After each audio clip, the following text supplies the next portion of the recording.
discuss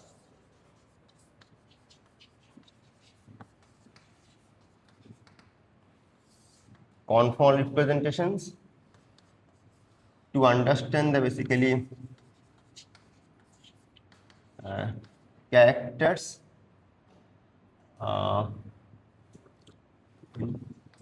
space-time symmetry. Okay. So of course, I will not go into very detail about this conformal symmetry and all those things, but I'll discuss a bit which will be required for our discussion to understand how to calculate the characters of those non-zero spin objects which transform non-trivially under the space-time symmetry, okay, and then accordingly we can proceed. Okay. So, in D dimension, my conformal group is basically SO D plus 2. Okay, if I write it down this way, better try. So, for example, in 3 plus 1 dimension, you have a SO4 comma 2, which I can write down SO4 plus 2 complex. Okay, and this is also you can write down equivalently SO D comma 2, and this is not special orthogonal group. We work with spin group. Okay, what is the difference between the spin groups and the special orthogonal groups? The special orthogonal groups are basically multiply connected. Okay, for example, SO3 it's not a simply connected, but the spin groups are simply connected.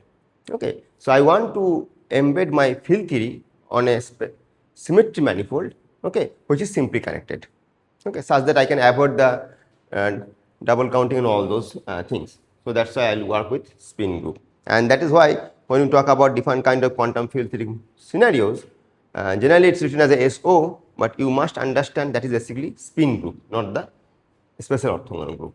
It's a spin group is as a subset of that. So now SOD, it's basically the usual rotation in Euclidean space.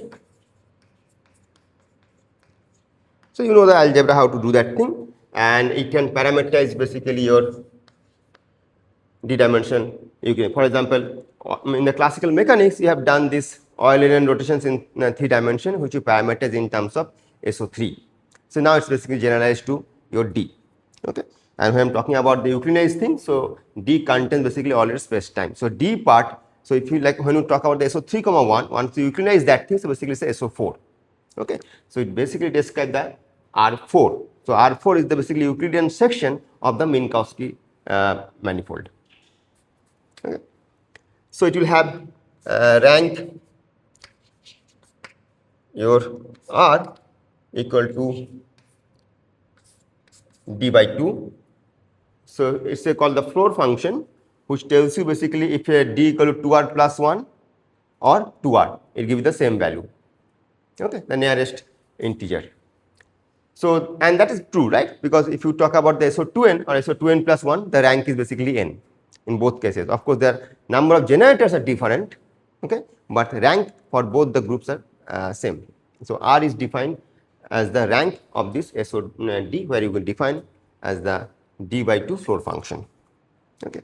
Now, we know that if my rank is R, so any state when I am defining, yeah, any question up to this part? Okay. So now, as you know that when we define a state, for example, the way we define, I was defining the Dynkin label and all those things. So how many entries were there? It was basically decided by the rank, right? So similarly, if I have to define a state here, so I will have a R number of entries. So like L1, L2, L3 up to LR. So that many variables I can define the state. So any representations I can write down in terms of, you can think of like a quantum numbers, which are basically depend on the L vector, which is on the L1 to LR. So that is how I can define my state, right? So now this is about the SOD, but we are working in SOD plus 2. Okay. So now you can see if I increase d by d plus 2, so my rank is also increased by 1 unit. Okay. So now when I talk about the SOD plus 2, my rank is increased by 1 unit. So then what I can do, if my rank is increased by 1 unit, so I will have another entry while defining the representation. So L1 to LR, then there is another variable, and that is correspond to the additional 2 that I am adding, and it is basically deletion. Okay. So that's how we can define this unit is as the delta, and delta is the eigenvalue of those dilatation, which is basically we'll see later that for the free field theory, that delta is the mass dimension, or sometimes called the conformal dimension as well. So my state will be now defined as L1 to LR, and then I put like delta. So I have separated out the delta because delta is a different footing compared to L1 to LR. Okay. So now my SOD, if it is compact, then all my LIs are quantized, right? Because whenever you have a compact symmetries, or if you have a symmetry which is associated with the compact geometry, the eigenvalues will be your discrete. Why? Can you give me one example where you can have seen this thing? Yeah, particle in a box. So if you have a box with a finite size, okay, the states that define the particles of different energy state and so on, the n, they are basically discrete. Okay, but if you stretch that box size to infinity, that becomes a free particle wave function, and this is like e to the power I k x, where k is not quantized, k is a continuous variable. So that's why in the non-compact manifold, when you are describing your symmetry, those eigenvalues are basically continuous. Okay, but in the compact manifold, you have a quantized this thing. And for SOD, 2, one can see that Li belong to your Z by 2. Okay. Z is basically the integers. But this additional D that I am talking about, the dilatation, this part is basically non-compact. So this part corresponds to non-compact, and as an artifact of that, your delta is not quantized, but delta belong to some r. That means if you have a real line, delta can take any value on that. Okay, it's not a quantized value. So as I mentioned, my irreducible representations will be written as this is the convention I am using, L1 to LR. Okay, and this is when I am working on SOD plus 2, C. Okay, so this is how you define your state.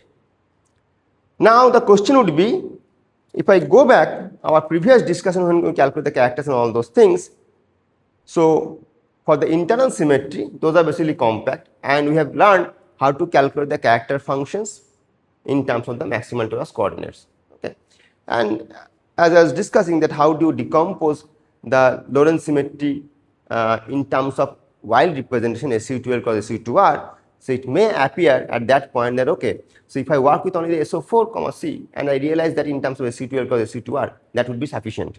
Yes, that would be definitely sufficient if we don't need to be bothered by the derivatives. So now, as I said that this construction is not only about to write down the characters for the fields in the space-time, but also in addition to that, we have to be careful about the derivatives actions. That means basically integration by parts and the equation of motion. These two is also be taken care of. So now when you incorporate the derivatives, that means you need a generator which actually mimics that derivative, and that's why the translation is there, and that associated with the SOD plus 2. That's why the reason you have to go to the conformal group. So the additional 2 is coming because the P mu is associated with that thing, okay, and this P mu plus and minus, that will act as a raising and lowering operator to change those delta eigenvalues. Okay, and how do mimic in our quantum field theory context? For example, let's say you start with a scalar field phi, which has a mass dimension of that 1 in 3 plus 1 dimension. Now I'm acting a P mu on that, P mu or D mu, whatever you think, right? D mu acting on phi, so I create another state whose spin is different and also the mass dimension is different, right? Then I can act another D mu on that thing. So I can start with a state, okay, phi, and then I act any number of D mu on that. And why I can act any number of D mu? Because again, this corresponds to this D mu action is basically associated with non-compact, okay, and where your unitary representations are infinite dimensional, so there is no boundary. So that's why there is no restriction on how many D mu you can act. That means there is no state on which your D mu acts and then so it is 0. No. So you can get an infinite number of towers, and that's where the origin of this conformal states, like the words will come up later, like a primary, secondary, descendants, and all those things will come gradually on that. But we have to be always careful that without going into too much in a mathematical description, we always try to connect how the field theory associates that thing. So our intention is basically to see if my phi is a scalar field, okay, now when the derivatives is acting on that, okay, the action of the derivatives are not completely independent, right? So because d mu acting on phi, then if you have a d2 d mu acting on that, so what will get d2 phi? But d2 phi is what? d2 phi equal to 0. That is the equation of motion, because we are working a massless theory. Okay, so that means if you have a state phi and you create those infinite number of states, not all the states you have to include. You have to remove some of the states. And how to remove those identified d square phi combinations, that is our challenge. How to do that thing. This is the equation of motion, right? Similarly, when d mu act on some gauge invariant operator, let's say I have an operator which is gauge invariant. Now I can act d mu on that like a total derivative, and then as you know by the chain rule, I get many such operators on the right hand side which may appear where the position of the d mu are different from each other. But as you know that they are all originated from a single total derivative, and our space-time manifold is basically non-compact, where the total derivatives, the fields actually vanish at the infinite boundary. The total derivative of those fields are basically 0. So that means all the linear combinations are related to each other. So that's why when you count the operators, these aspects will be important, and how we can take care about them through this mathematical principle, that's where this SOD plus 2 comes into the picture.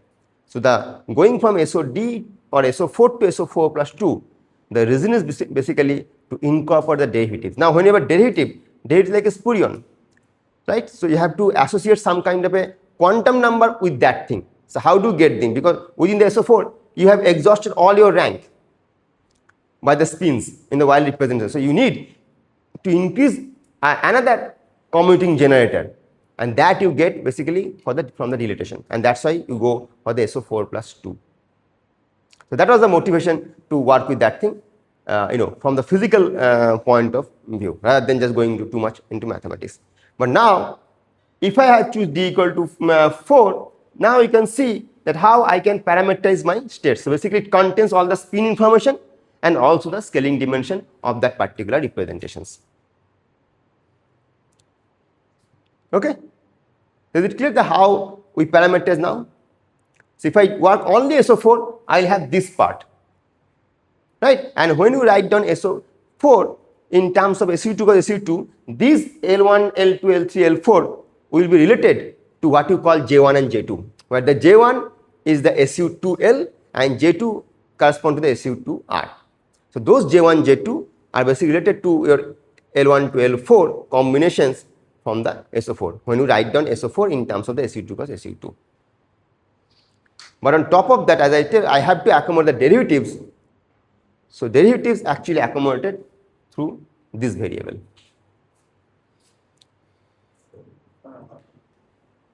Rank actually is the Cartan generators. So here only one extra Cartan generator is by actually, but the full group, like there are other generators also that are. Other generators are there, but rank is basically increased by 1 unit. So when you go from SO4 to SO4 plus 2, the number of generators increases that thing, but only rank increased by 1 unit. And that doesn't affect anything like. No, because you see the whole construction basically described by basically the Cartan generators. Even when you calculate the character for SUN, we always think about the n-1 tuple object because that is the Cartan number of Cartan generators. We don't worry about the other things, and that is fine to define all my irreducible representations. Right? Because I am not working with n square minus 1 number, this thing, I am just working in the Cartan space, and that is sufficient to do that.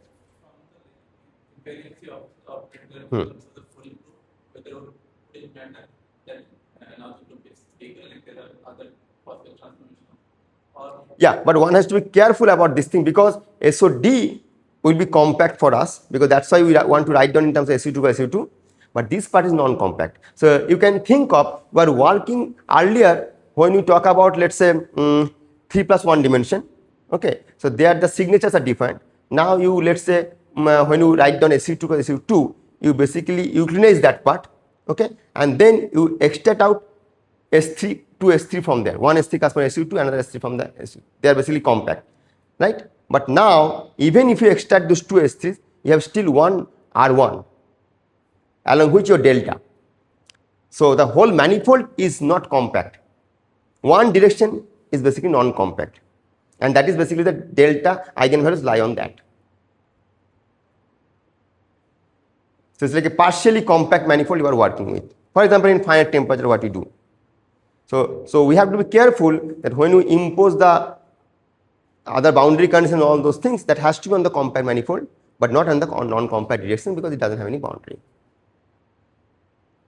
And along the R1, you have a translation generator, and that translation generator is basically dilatation here, which is basically my momentum generator, P mu. So P mu plus and P mu minus will act on the state, and it will increase delta by delta plus 1. 2 P mu will act, it will increase by delta plus 2, and so on. And in our field theory language, as I told you, you start with a phi, mass dimension 1, you act at d mu, basically get that thing. Now, if you think about, let's say you start with a dq phi, mass dimension is 4, right? Now, d mu inverse, if you act like a lowering operator, you lowered by 1 unit. So that's why the action of the d mu and d mu inverse is basically like a raising and lowering operator.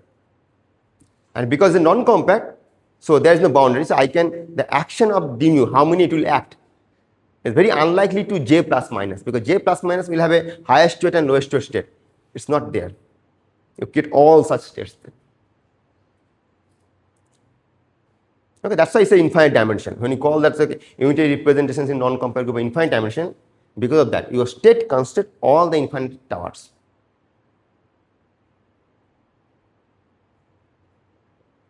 Okay. Okay, so that is the way we define the convention in this thing. So how do you realize this thing? But what is the end minus sign? No, so basically that's what I'm saying, that you just, so either you choose a plus delta or minus delta, that has to be consistent on that thing. So then the convention that I am using is a minus delta. Basically I am doing the SOD plus 2C. Once you complexify that, just to have a defined signature.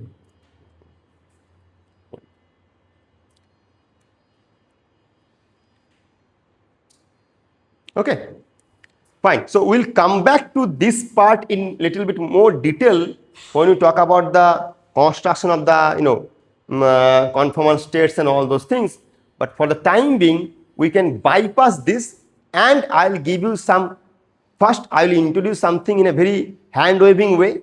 Okay, the characters is called the Verma module characters. Okay, I'll introduce in a hand-waving way such that you basically get the picture what I'm talking about, and then all those steps we will try to derive more mathematically.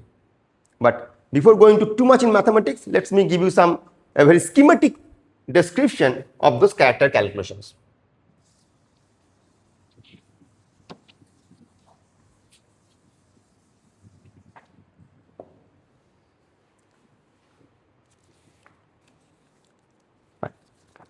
So now, as I told you, I will be working with, when I'm now in this convention, when I'm writing d equal to 4, it means basically 3 plus 1 dimension, I have Euclidized that thing. Okay.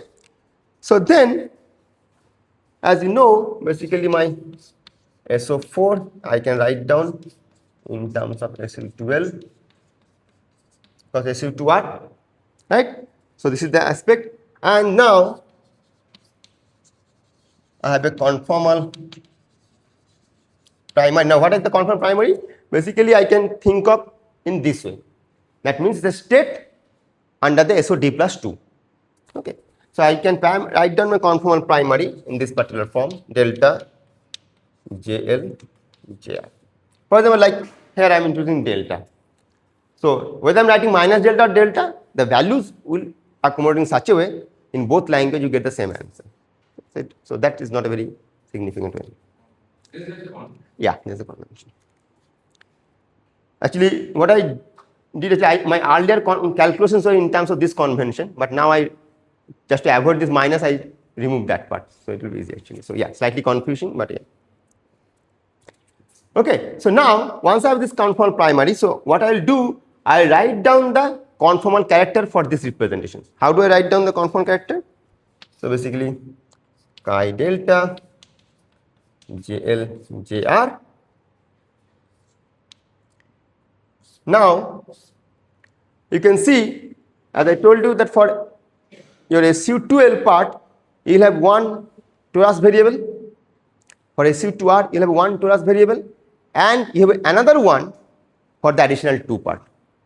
So you will have a 3 torus variable, because that SOD plus 2 you can realize in terms of SOD times SO2. Now what is the SO2? SO2 is basically, you can realize in terms of U1, rank is 1, so that parameter is by 1 torus coordinate. So that's why now I need 3 torus coordinate, which I am calling Q, X and Y. Okay, so that means basically Q is the torus coordinate on the R1. So right, in the non-compact, that direction will be parameterized by your basically your Q, and X for SU12, X for SU, Y for SU2R. Okay. So this is basically now Q to the power delta chi JL X chi JR Y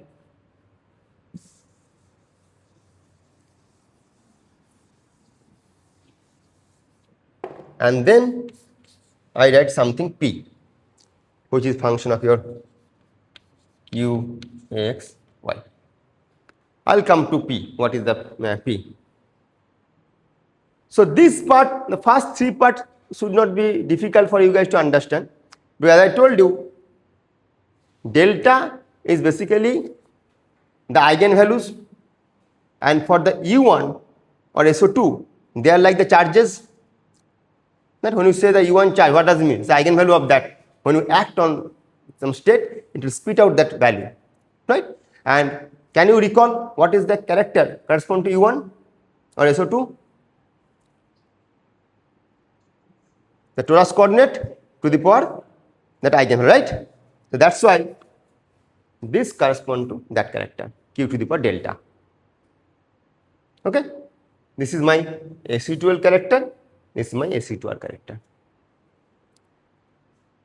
Okay, so this is basically my character function, but as I told you, this is, in this particular case, this is slightly different than what we learned for the internal symmetry thing. So what you are computing is actually not the Weil character, but Verma module character.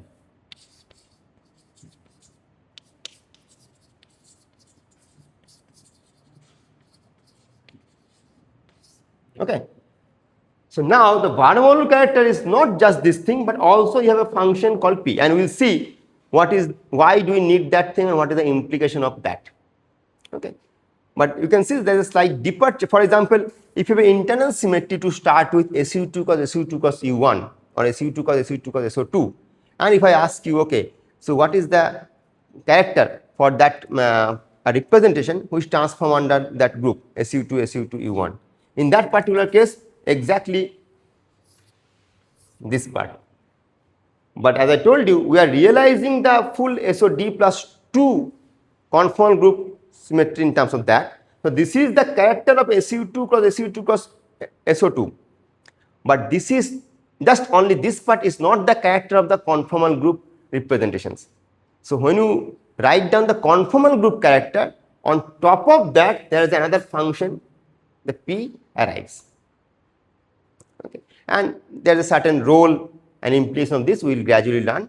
But what I am trying to convey at this point, the conformal group character, though the symmetry group we are realizing in terms of SU2 cos SU2 cos SO2, but just the multiplication of those characters of 3 groups doesn't give you the conformal character.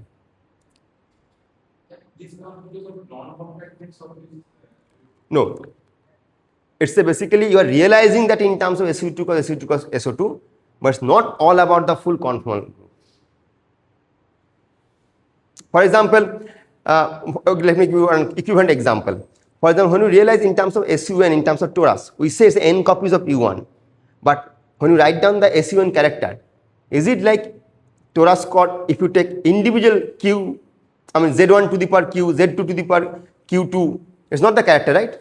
We are realizing SUN in terms of maximum torus is like a n minus 1 copies of U1. But that doesn't mean the character of the SUN is like a n minus 1 copies of U1 character. Something more than that. It's very equivalent here. Okay. So this actually tells you that this is not the character of SU2 cos SU2 cos SO2, but it's once you glue this part, this all together is define the, because for this conformal group you don't define the wild character, you define the Vara module character. And the Vara module character when you calculate, it appears in this particular form.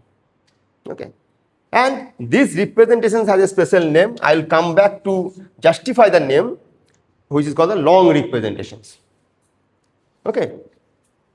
So I am trying to avoid as much as the detail about the conformal symmetry, but I have to mention a little bit of the thing. So I will come back to long representation, short representation, how to create them, and we will gradually understand. So you start with a long representation character. Okay. Now, before we go into understand the P, let me justify. So basically, you start with the long representations of a character. That means you start, you define a non-zero spin states, let's say, okay, which transform under this non-trivially under this SO D plus 2, okay, and that character when you write down, it's basically corresponds to long representations, okay. But the question is basically, are we happy with the long representations character or not? Yes, we will be happy to just write down the long representation character if we don't bother by equation of motion and integration by parts. So that means basically what is this character is there, later we will identify this Q is nothing but my derivative. Okay. So that you can see at this point, possibly start visualizing that your characters contain the derivatives, and exactly through the Q the derivatives enter in your character calculation. And this is the first time derivatives entering into your character calculations. If you think about the internal symmetry, there is no derivative and all those things. But what we will do, this torus coordinate will identify in terms of the D, and there is a particular reason behind that thing that we can identify their action so on. But now once you have this thing, automatically what it will do? It will act on these characters. For example, now you can see when you plug in inside the plethysticks, this kind of characters, what the plethysticks does? Plethysticks actually create all kind of tensor products. Now when it contains a derivative and when you have a tensor product, along with the representations, also it will generate arbitrary number of derivatives, right? And if you have an arbitrary number of derivatives, some of the derivatives you can find out act on the primary, for example field, and it is equivalently generate something equation of motion, and those need to be removed. Otherwise your operator calculation will suffer from that constant equation of motion. So what we will do actually, we will learn how to remove those kind of constant equation of motion specifically in today's class from these representations. So these representations capture, because if I take this representation and if I take the statistics, all kind of derivative actions will be involved there.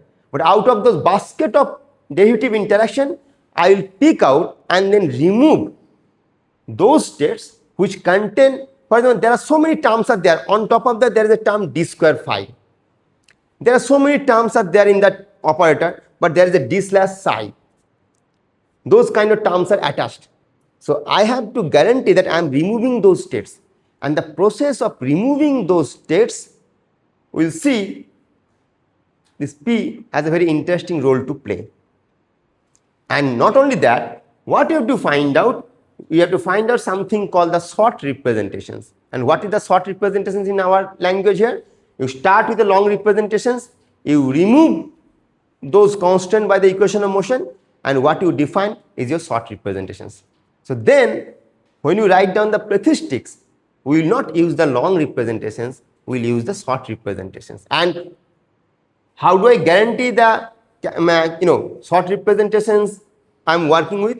Basically, you have to construct and remove those states until you really justify that you cannot further reduce any other kind of constant. So starting from the long representations, our target would be to calculate the short representations, and those short representations have the information about the removal of the equation of motion. And now you can see, if I calculate the statistics with the short representations, and the short representations are actually now taking tensor products and all those things, but at the end of the day, removal of the equation of motion is guaranteed because each short representations actually have that information. So it's reduced on its exactly. Long Exactly. So basically what we'll do, so we'll first start with our degrees of freedom. And what are our degrees of freedom? Your scalar field, fermion, field tensor, these are three we are working with unless we go very higher spin object. So for the time being, keeping particle fields or like the usual experimentally relevant field theory in mind. Okay, so those are the states. So those are the the primary, and for them we first write down the characters, right? Conformal character, that is my long representation. First I am writing the long representations correspond to your scalar field, fermion field, and the field tensor. Done. Then we'll see how to construct the short representation for each of them. So then I'll create basically the short representation for scalar field, short representation for the fermion, short representation for the field tensor, and then my statistics will be in terms of that short representations. Right? Because go back to the internal symmetry. What are we doing?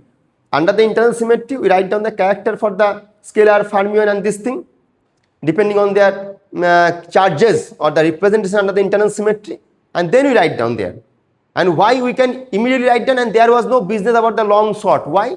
Because there is no other constant. Because there, if you think about, if you just forget about the space-time symmetry, any operator what you will be writing is just a polynomial of fields, right?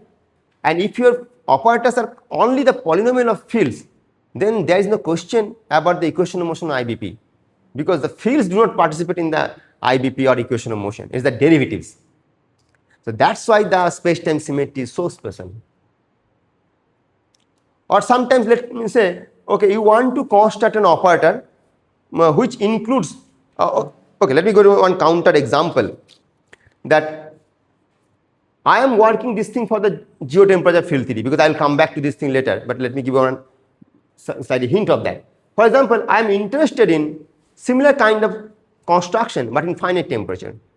Now in finite temperature, manifold is slightly more interesting and involved compared to geotemperature, because in geotemperature you are working on a R4 Euclidean section which four directions are non-compact, right? That means basically if you define a d mu where mu is 0, 1, 2, 3, all the directions when so you can think of it's like a d0 plus minus, d1 plus minus, these are like a raising lowering operator along those directions, right? So I can equivalently using all such four components of a d mu on a same footing, and I can use this way. But now let's say you are working in a finite temperature where the manifold is not R4, it's R3 plus S1. S1 is a circle, which is a boundary. Now, as you know, if there's a boundary compact, then there is no concept of total derivative, because total derivative also gives the topological operators and all those boundary operators. You can just throw them out. So two operators cannot be related by them. And when you do the equation of motion, that is fine. But now let's assume that along the S1 direction, you do not want any kind of a dynamics. For example, all of you are familiar with the quantum stat mech, right? So what is the quantum stat mech? The quantum stat mech basically you can think of as a field theory which is frozen in time. There is no dynamics in the time. That's why it's called the static field theory. It has the dynamics only on the XYZ. That means all the dynamics, IBP, equation of motion are with respect to di. The d0 is just a spurion, which is just a scalar variable. Okay, there is no equation of motion along the temporal direction. So once you do that, automatically now, if you want to say that okay, I want to construct similar kind of Hilbert series construction, not on SOD plus 2, but in the context of finite temperature. There, we have to really separate out your Q in two ways. One is di and d0. And because d0 doesn't have any kind of dynamics, so d0 I'll remove from my theory and the Q will represent only my di. That means the operators which are related to each other by the equation of motion and integration by parts with respect to spatial derivative, but not the temporal derivative, right? So then only I identify them. So we have to break the covariance, and along the non-compact directions only those derivatives will be generated through the Q, not the d0 and all those things. So depending on, so this construction is generic, but also you have to keep in mind when you adapt this kind of construction in the context of other, for example, if you are interested in a field theory, there are certain interesting field theories that are S4, where the 4-dimension thing, but it's a compact, right? But now S4 is a compact and 4 directions are there. So, and also the 4 directions are dynamics, let's say. But then you can use the equation of motion, but not the IBP. Because if you do the IBP, you will generate total derivative term, and those are defined operators. You cannot just throw them because they don't vanish in the S4 boundary. So then you have to be careful that in our discussion we will be dealing with both equation of motion and IBP, right? So when I'm going to discuss the equation of motion, this will be equally applicable for a compact manifold if those directions have a dynamicity. For example, S4, still this is applicable. But later when I'm talk about the how to take care about the IBP, depending on your space-time manifold where you are embedding your quantum field theory, you have to decide whether you want the IBP as a constant or not by the characterizations of the manifold. So it's not like you just have a field theory and blindly use that thing.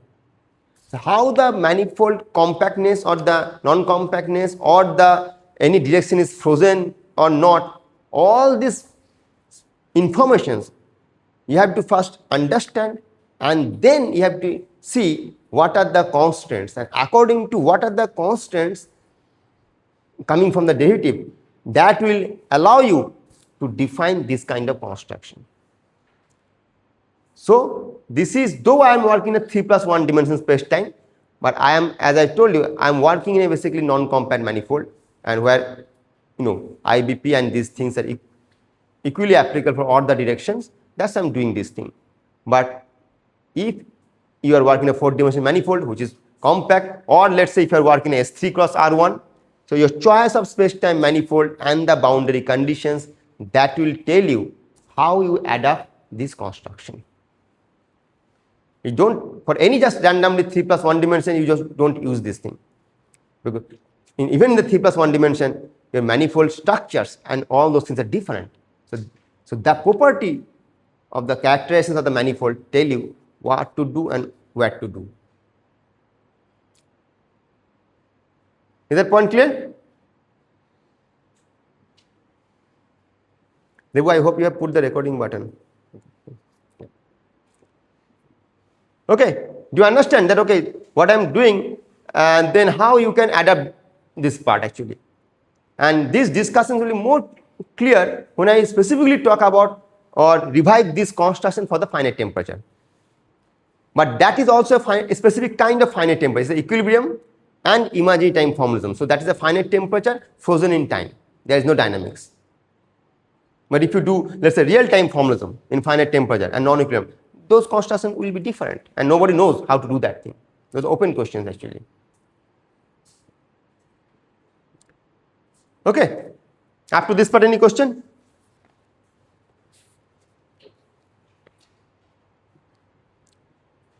Okay, so now let's try to focus on the derivative a bit more. Okay, so this P, what I'm calling, it's a derivative generating function, and because it's also the momentum, so sometimes in literature it's also called the momentum generating function. Okay, so how a derivative transform, and for example, if you look into the just pure mathematical perspective, these derivatives are ordinary derivatives, right? That's a del mu. But we have adapted this mathematics and make it more useful in a field theory context. And as I told you, constructing the operators is not only goal, constructing the gauge invariant operators is the goal for us. That's why we update the status of this del mu in terms of d mu. But it is just the updating the del mu to d mu is not sufficient. Why? Because when you do as a mathematician this kind of analysis, you don't care about the positioning of the del mu. Why? Because the del mu they commute, right? But d mu they don't commute. That give you the what? Field tensor, right? And field tensor is also a dynamical variable for us. So how we update that information in our analysis, and whether we need to update or not, or we have to realize that thing, that's a interesting aspect that we have to also understand. Okay, because that's why when you go from del mu to d mu, certain aspects for the field theory, which possibly mathematicians are blind about, that we have to be careful in the construction. Okay, so our d mu transform as this thing, half comma half, so by spinner. Okay, I'm not writing SU2L, SU2R every time, but you read as SU2L and SU2R. Okay. So now, for a spin half, okay, what is the character? Under SU2 there is a spin half. What is the dimension of this representation?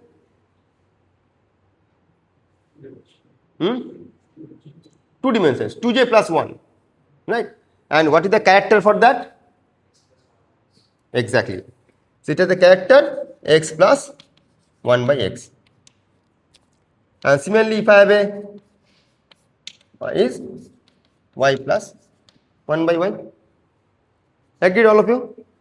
Yeah, that is the reason actually I told you to do that homework.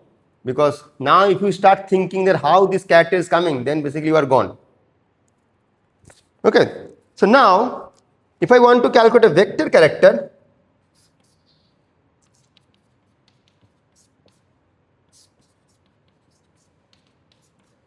chi half x, because that is how I create a bispinner, half comma 0 and 0 comma half, you create a half comma half state. So if you multiply that, what you construct? Xy plus x by y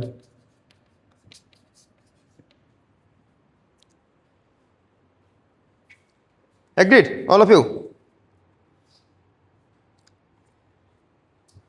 Okay. So now let me remove this part. Now the way I am defining this P is as follows.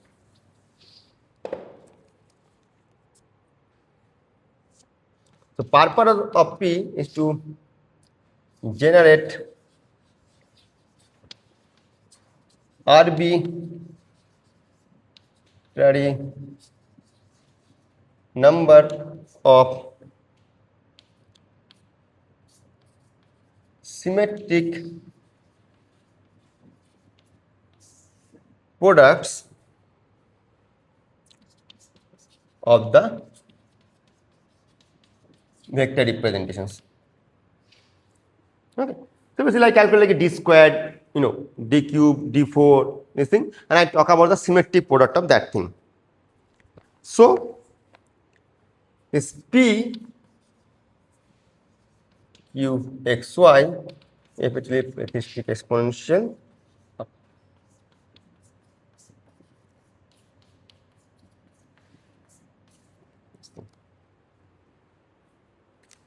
okay, because the purpose of the statistics is to create all the products of the tensor products representations,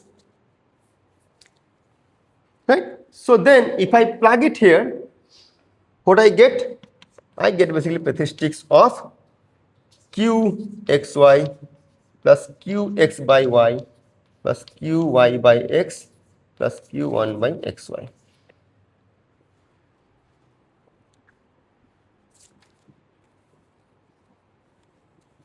Right? I just put this vector character there. I have not done anything new. And these are basically all scalar variables, x, y coordinates, right? So then I can write down this kind of algebra zi as exponential r equal to 1 to infinity 1 by r to the power r. This is the definition of my statistics. Right? Remember, e to the power that 1 by r, that character, this thing. And then this I can manipulate in the following form: I exponential r equal to 1 to infinity zi to the power r by r. It's just an algebraic manipulation. Here is no much physics, no much mathematics. This is just a series, infinite series principles we are writing. And this we can write down as a I 1 by 1 minus zi.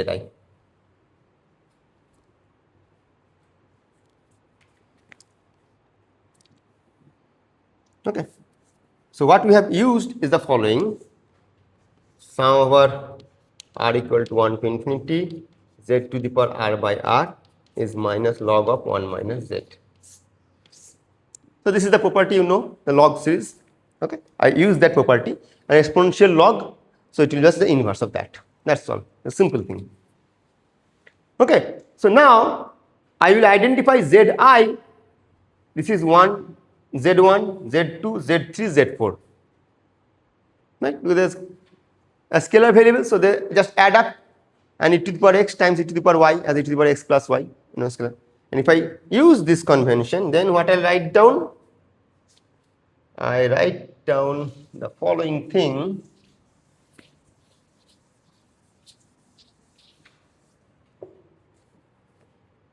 Then let me identify as z1 as qxy, z2 as qx by y, z3 as qy by x, z4 as q by xy. Right? I just identify them. Okay. So then statistics of this quantity, what was this? What I can write down? Now my P as 1 by 1 minus qxy times 1 minus qx by y, 1 minus qy by x, 1 minus q by xy.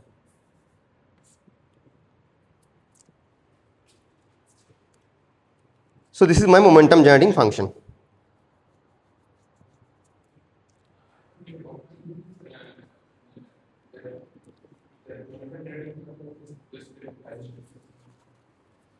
This equal to this line. Yeah. So basically you have the vector character, that means D.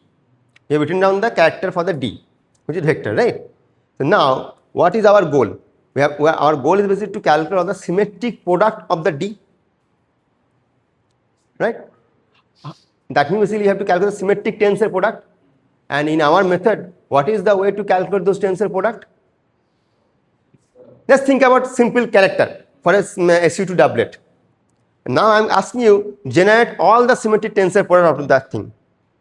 How will you do? You write down the statistics of that character, and when you expand that, you will get all of them. So now I want basically d mu square, d mu to the power n, all the terms, but the symmetric product, and I will describe why that is a symmetric product. So the best way to calculate the tensor product, you calculate the character for that representations and define a statistics with that. That's all.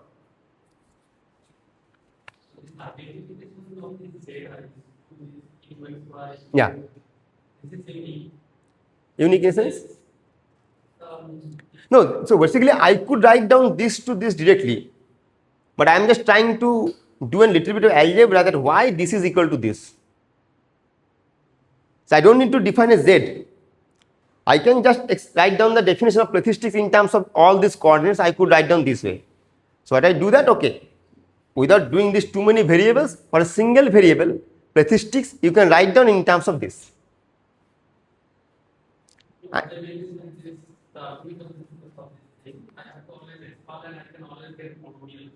Yes, exactly. So as you can see, so if I just go to the inverse and then I make an each binomial expansion, so I get a very series of that. And if you blindly give your mathematical, let's say, this exponential definition of this, and you ask, okay, expand this thing, you get exactly the same polynomial. And that you can do because these are all scalar variables. So that's why I mean the whole game going from representation theory to the character definition is like that. I don't need to worry about their non-commutativity, commutativity, all those things, because everything in terms of the coordinates, that's a scalar function. That's why I can do that thing. I cannot simply write in a represent theory a two-dimensional object and three-dimensional object, I cannot just decompose them that way. But character function, because they are scalar function, so I can just do that thing. So this is just that's what I said, the intermediate step is an algebraic jugglery to write it in a more compact form.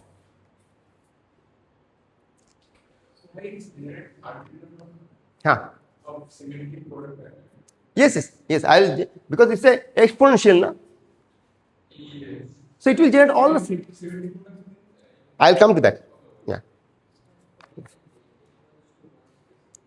I can't hear you.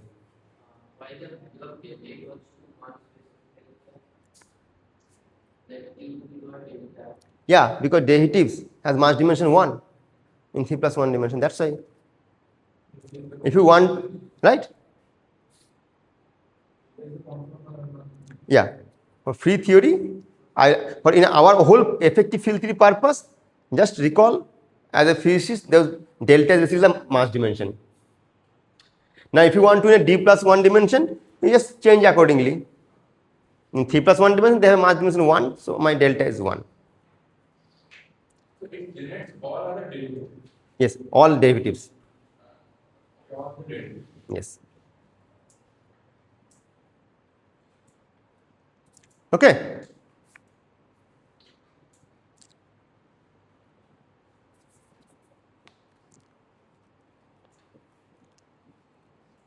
So now, let me give you one example that will be more clear actually, what is doing actually. So now, in EFT language, let's say you start with a phi, okay, and then it will generate a d mu phi, okay, and then it will generate a, let's say first d nu phi, and then d nu d rho phi. If I don't do the symmetric way, it will generate like this. But this is not what I am looking for. I want a symmetric product. So basically what they do, they generate this.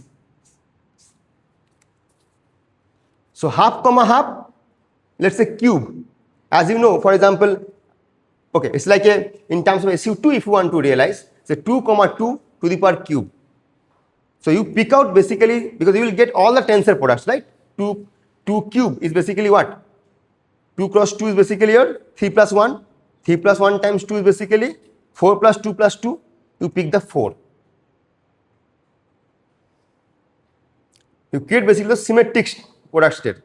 Because if there is an anti-symmetric, that should be dumped somewhere else. And else, I'm coming to that. So this symmetric product I am talking about, as I told you, that as a mathematician when I am doing, okay, my derivatives are basically del mu. They commute among themselves. If they are commuting among themselves, then automatically the anti-symmetric combination will be what? Anyone? 0. Yeah, you are saying right, but you have to be loud. The del mu is basically 0, right? But we are working in a field theory, in a covariant way of doing that thing. So if I allow d nu, what it will do? You can write down the symmetric and anti-symmetric part, and anti-symmetric part is not 0. But what it offers on top of that, what it offers from the anti-symmetric part is also something physical, the field tensor. So I have to make sure that I am picking only the symmetric part. Because if I am picking a symmetric and anti-symmetric both, I will be doing some kind of over counting about the field tensor. Do you understand? So that's why when I am writing this part, d nu, as let's say, okay, I am not writing the IG and all those things in my Euclidean language, this is my f mu. Okay, so that means basically any arbitrary combination of d nu, I can write down it as a d nu symmetric part and then plus f mu. So that means what? So now let's say you have a cascade of d nu, d rho, and you are passing them one by one. You will generate every time a f mu. And we need to remove those also because we are actually counting the f mu separately. If I don't connect your f mu separately, possibly, I don't know, one can check, probably I can give you homework that, okay, you construct the Hilbert series first with f mu considering as a dynamical variable, as an intrinsic dynamical variable, and then you look for only the symmetric part, and in second case, you let's say remove f mu there, okay, and you allow all possible combination of d mu. Do you get the same Hilbert series or not? So that is a nice homework for you guys, okay. But as my starting point, I am considering f mu as my primary. Okay, primary means is the starting degree of freedom in our field theory language to connect that thing. Okay. Okay, so that's why I have to remove those informations. If f mu is not equal to d nu commutator, I would have kept the d nu commutator also. But that relation, so you can think of it like an additional relation is there, and I have to be careful to take care about the relation. Yeah. No, please. So is all of these are scalar variables. All of them? 2x and y are scalar variables. Yes. Not a generating function. I mean, if something antisymmetric appears, it automatically becomes 0. How will you? No, because see, the reason basically we are not projecting out this part. Remember, along with other characters are also there. This will be glued with them. So now, at the end of the day, if you find that an operator is basically antisymmetric in some indices, that is basically 0. But now let's say, okay, let me give you a current description. Let's say you have a one current, which is basically antisymmetric. That need not to be 0, because I can have another antisymmetric current, and when I glue them, I generate, for example, if you write down in the Lagrangian f mu, that will be 0. But f mu, they are contracted. So two antisymmetric things, when they contract, you can create a symmetric state out of that thing, right? Right? Because I am not dealing with only this part. If I think about only this part, I agree. But this will be glued with other structure of the operator, because operator characters and all those things will come, other fields character. So from there the antisymmetric thing, because f mu is also there, right? as a field. So that F mu with this d mu commutator can give you a non-zero result, though this d mu is antisymmetric. So there are other antisymmetric objects waiting to glue with that thing to give you a symmetric state. And where where will be impose this symmetric condition and this object will only give us a symmetric. The plethysticks definition. Plethysticks is basically that. Yeah. Yeah, we can also generate this antisymmetric part from there. I mean, using different. Using it? Yeah. Using different characters. Yeah, of course. So, is there a character for this SU2 and cos SU2 and cos SU2R? So, you have to put that. So basically, if you do, let's say, anti-wedge product, I'll create them. Yeah.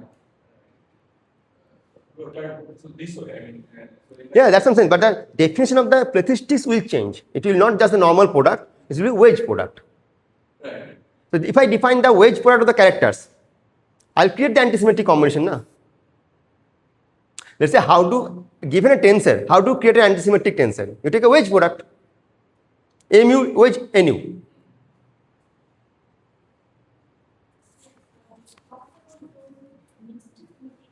Sorry?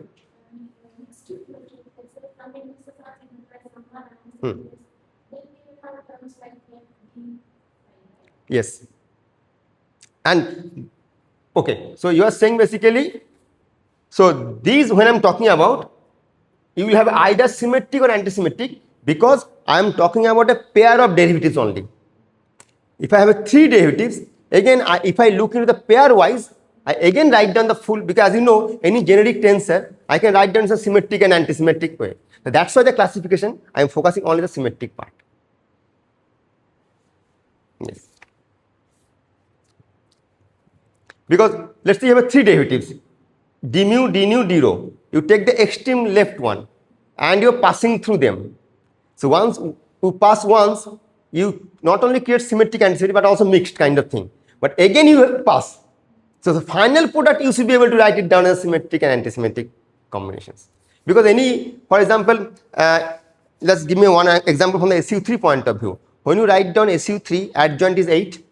Now if you do the 8 as a tensor product of 8 cross 8, if you do, you create some pure symmetric state, pure antisymmetric. But there is something called the 2-8 you create.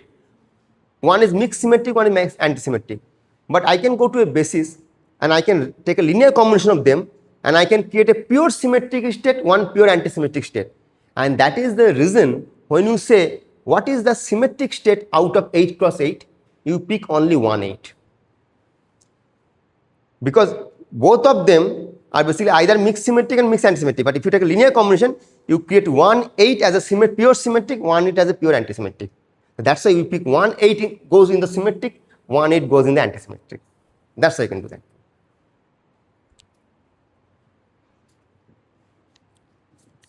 Okay.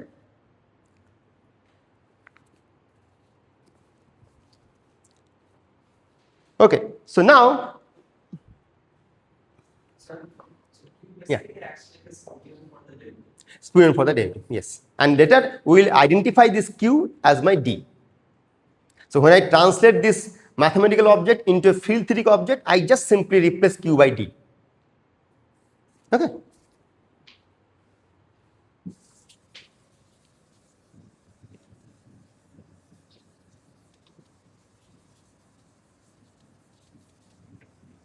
Yeah.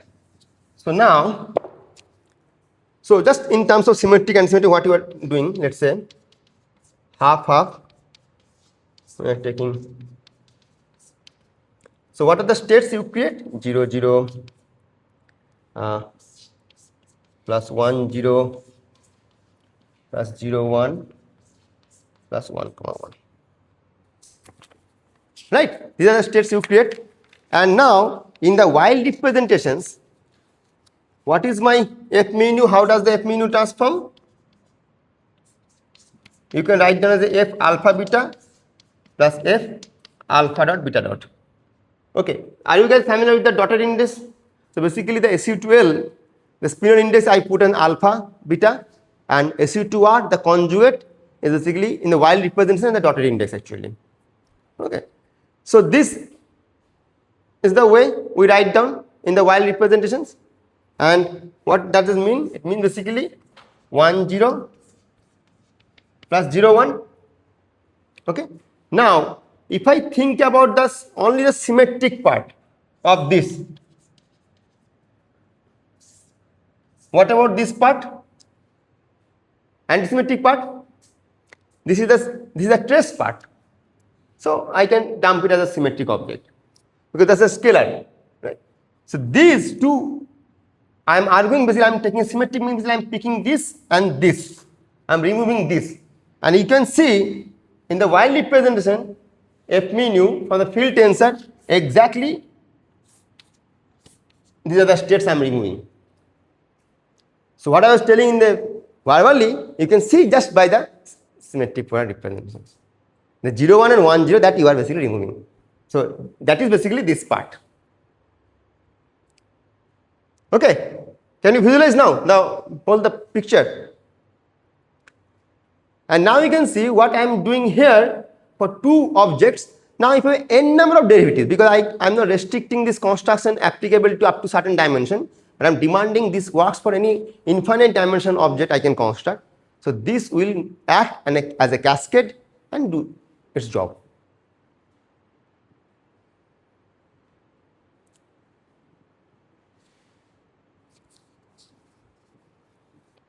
Okay, fine. So now let's see, we have a half an hour. So about coming back to the construction of the short representations in our context.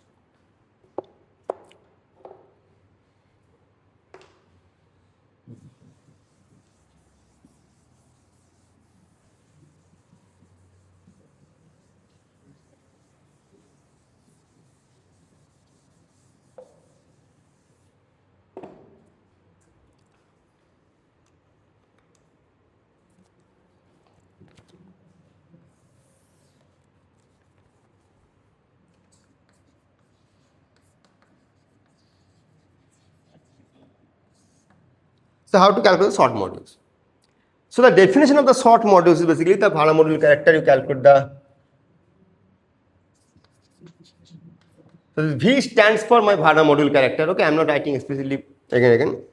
V short is basically V long, and you take a coset of the noun. That means basically in mathematics language we will remove all the null state, and that will see those null states are basically nothing but my states which satisfy the equation of motion. So that's why from the long representations, once we remove the null states, that is the equivalently field theory language, I am actually taking care of the constant by the equation of motion. Okay, and that's why if I can guarantee in this construction that if I am working with the short representations, I don't need to further worry about the equation of motion. Okay, so now let's start with scalar as the simplest one. So scalar, what is the Vara module character? So delta 0 0. Okay, so this is my long. So Q delta and then the P. Because these are basically 0 0 means basically they are singlet under the SE2L SE2R. And what is the character of a singlet object? 1. Just 1. That's why this is Q delta. You think about the 1 is sitting there, which I am not writing intentionally, so that you can understand that 1 is there actually. Okay. By the way, the generic definition that I have written, which I had to remove, that chi long equal to Q to the power delta chi half x chi half y. Here the chi half x and chi half y basically 1. That's why, and the P I have described what is the purpose of the P, that is the long representation for the scalar field. Okay, very good. So then delta phi is 1, and what is my equation of motion? Is d square phi equal to 0. Okay, now d square phi equal to 0 means basically, as I told you, I equivalently use basically. So what is the mass dimension of d square phi? 3. Right, so I have to remove that character d square phi, and d square phi is the scalar object. I will pick out from there symmetric part, because if I have to define a scalar character, I have to remember what I am removing, that null state, it has to be also scalar. I cannot remove a vector from there. right? So that means I have to remove a character of q cube, again scalar identity, and then the p. So now you can see d square phi, that object has a character of this thing. So what I'll do, I'll subtract that. So when I'm taking the quotient basically from the long character, I'll remove that character. So my chi sort of phi would be qp minus qqp. Yeah. Hmm.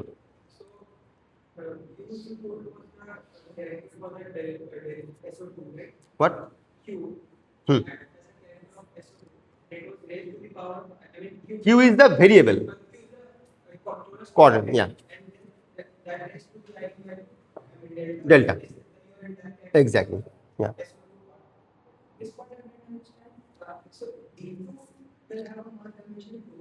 And phi has a mass dimension 1. No. So basically, it's not that the d2 phi is a state of mass dimension 3. So I have to remove a state which is basically your mass dimension full object, right?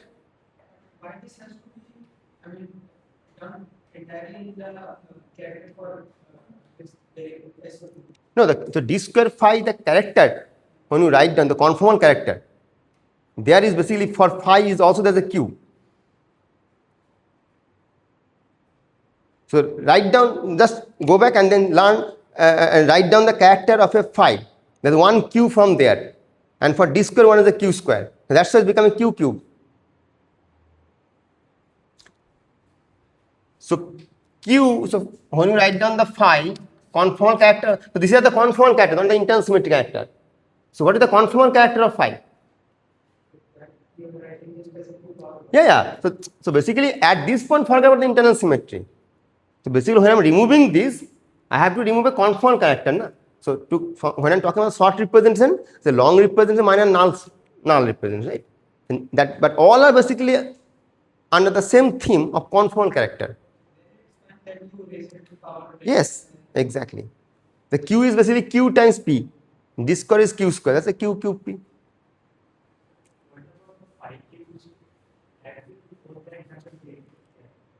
Phi cube. Where do you want phi cube?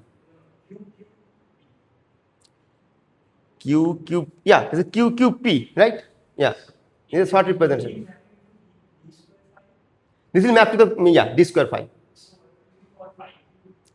Phi cube you don't write down this way, na? You write down when the prefixes you do, because phi cube q is not even your primary for you. So you have only minimum b at 1. Exactly.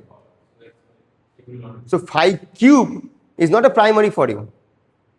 So you generate a phi cube in the prefix. So it will take care about this thing. So that's the short representation you have primary, and you repeatedly act d mu on that.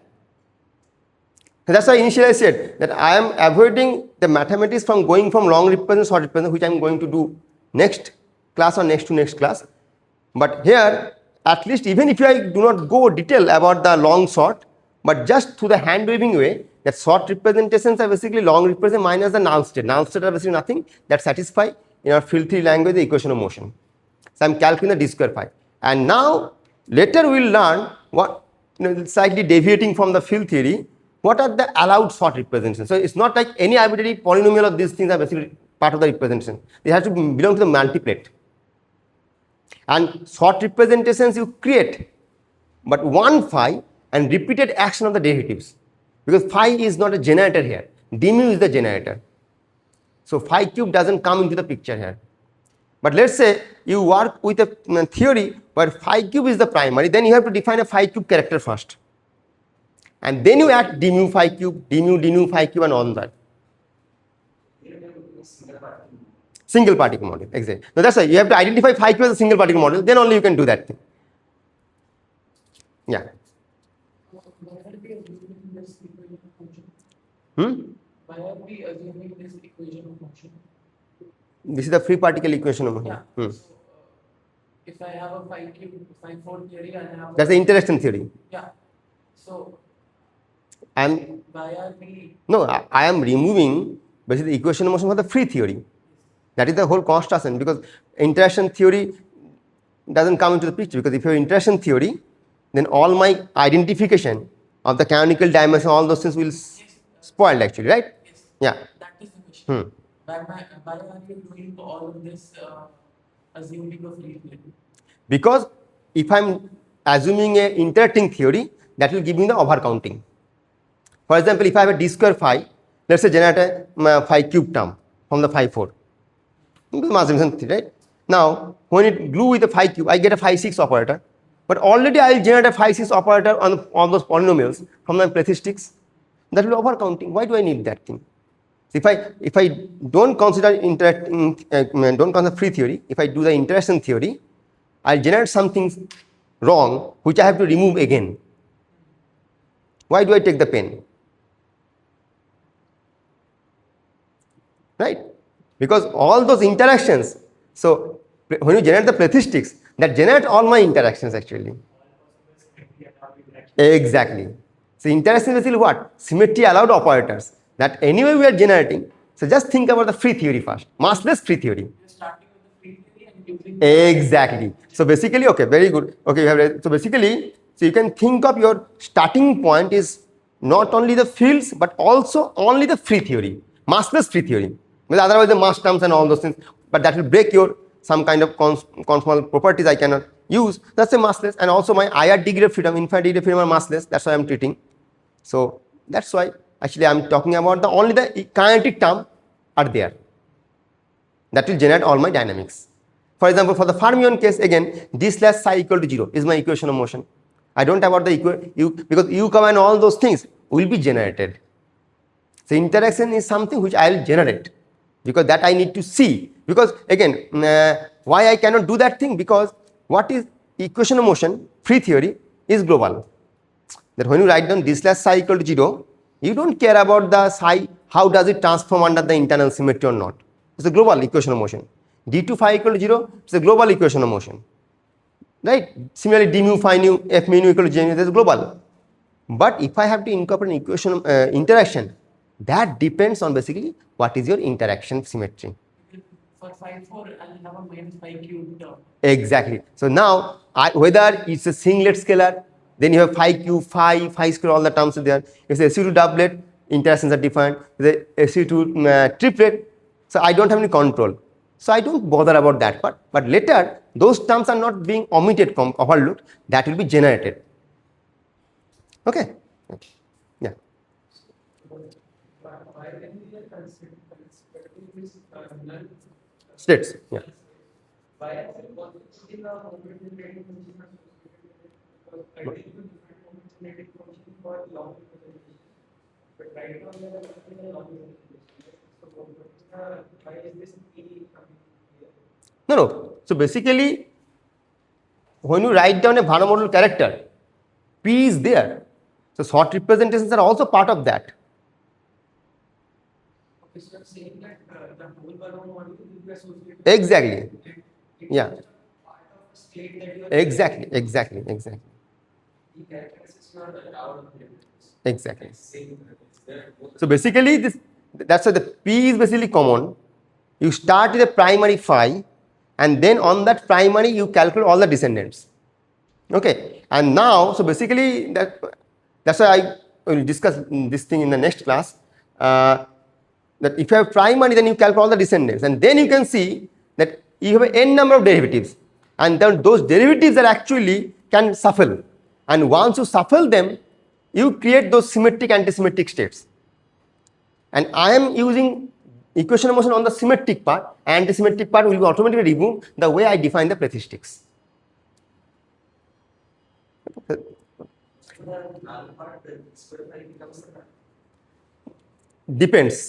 Depends on that, because that is what something crucial for the F mu nu.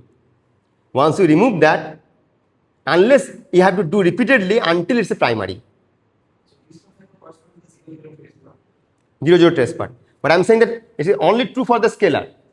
But if I go for the other thing, that will be, we have to be careful about that part, right? Here D is the primary, so all of the D will be. Phi is the primary. Here. Phi is the primary on which you are acting and calculate the resonance. Phi is the primary, so only the power of the phi is 1. Yes. And then, so D will act on that. D will act on that thing. In higher Yeah. power. Yes. Okay. No. So this is my short representation for the scalar. So then in our language, so basically you can write down q into 1 minus q square p. Okay. So this is the short character of the scalar field, and when we try to calculate the field theoretic operator, what we will do? We will replace this q by covariant derivative d. So it will be d times 1 minus d square p. Okay, that will be my, and if I use that as my conformal character of the scalar representation, I can make sure that whatever the operator you construct in any dimension, none of them will be related by the equation of motion at least. Okay, okay. So I'll do the fermion and then I will stop because gauge sector will take slightly more time. Okay, let me do the fermion here. Now for the fermion, what we do actually?